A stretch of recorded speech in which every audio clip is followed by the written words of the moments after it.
नमस्कार मित्रांनो, वेद न्यूज मराठीमध्ये आपलं सर्वांचं स्वागत आहे। आपण आहोत आज अहिल्यानगर जिल्ह्यातील शेनगाव तालुक्यामध्ये पंचायत समिती समोर, कारण की पाहतोय धर्माबाद येथील ग्रामस्थांच्या वतीनं आज शेवगाव या पंचायत समिती समोर भव्य आंदोलन करण्यात। या आंदोलनामध्ये एक आगळा वेगळा आंदोलन, जागरण गोंधळ यासह अनेक शेगाव तालुक्यातील समस्त सर्व सरपंच बांधव आणि सर्व नागरिक आणि राजकीय पदाधिकारी या धर्माबाद येथील सर्व आंदोलकांना त्यांनी पाठिंबा दिला। आपण आज आपल्या तालुक्यामध्ये एवढा मोठा पंचायत समितीचा आणि BDO मॅडम यांच्या वतीनं कारभार भ्रष्टाचार झालेला आहे आणि धर्माबाद तालुक्यामध्ये झालेला आहे, त्याबद्दल आपलं काय मत, आपल्या तालुक्यामध्ये काय आहेत?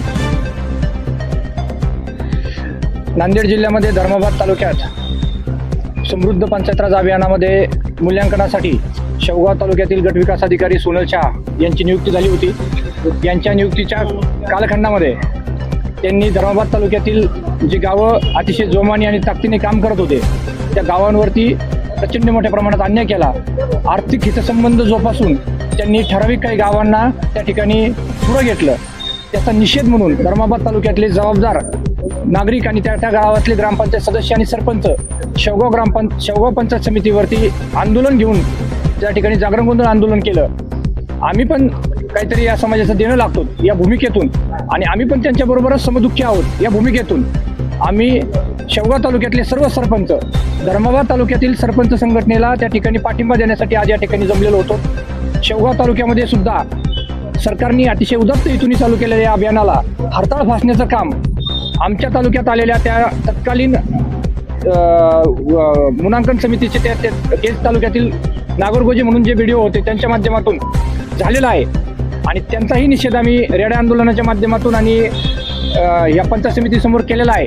परंतु हे वादळ इथंच न थांबता पूर्ण महाराष्ट्रभर या सर्व तालुक्यात ज्या ज्या ठिकाणी जाऊन गट विकास अधिकाऱ्यांनी भ्रष्टाचार करोडो रुपयाचा केला आहे, या भ्रष्टाचाराला वाचा फोडण्यासाठी आम्ही या राज्याचे ग्रामविकास मंत्री यांच्या निवासस्थानासमोर ठिय्या आंदोलन धर्माबाद तालुका आणि शेवगाव तालुक्याच्या वतीने करणार आहोत। धन्यवाद। एक सरपंच म्हणून आपण काय वक्त करा त्या निवेदनाच्या माध्यमातून? या मुख्यमंत्री समृद्ध पंचायतमध्ये ज्या ग्रामपंचायतने अति तळमळीनं भाग घेतला होता त्यातलाच एक प्रकार मी शेवगाव तालुक्यातील आखेगाव ग्रामपंचायतचा सरपंच मी देखील या मुख्यमंत्री समृद्ध पंचायतमध्ये भाग घेतला होता।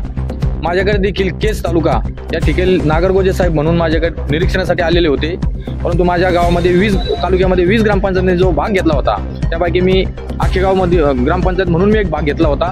अतिशय तळमळीनं काम करून आम्ही या पंचायत राजमध्ये भाग घेऊन परंतु आम्ही आर्थिक तडजोडीला कमी पडलो आणि खऱ्या अर्थाने आमच्या या आखेगाव ग्रामपंचायतवर या नागरगोजे साहेबांनी अन्याय केलेला आहे। तसेच त्यांच्यासोबत जे पंचायत समितीचे जे शेवगावच्या शाह मॅडम आहेत, BDO मॅडम म्हणून काम पाहतात, या देखील या तडजोडीमध्ये सामील आहेत असं आम्हाला या ठिकाणी शंका येते।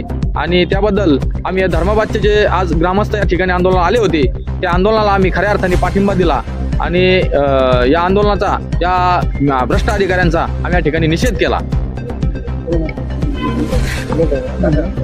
जशास तसे ताज्या घडामोडी पाहण्यासाठी व आपल्या परिसरातील बातम्या प्रसारित करण्यासाठी आजच आमच्या चॅनलला सबस्क्राइब आणि लाईक करायला विसरू नका। संपर्क करा वेद न्यूज मराठी, सिद्धेश्वर मठपती, मुख्य संपादक।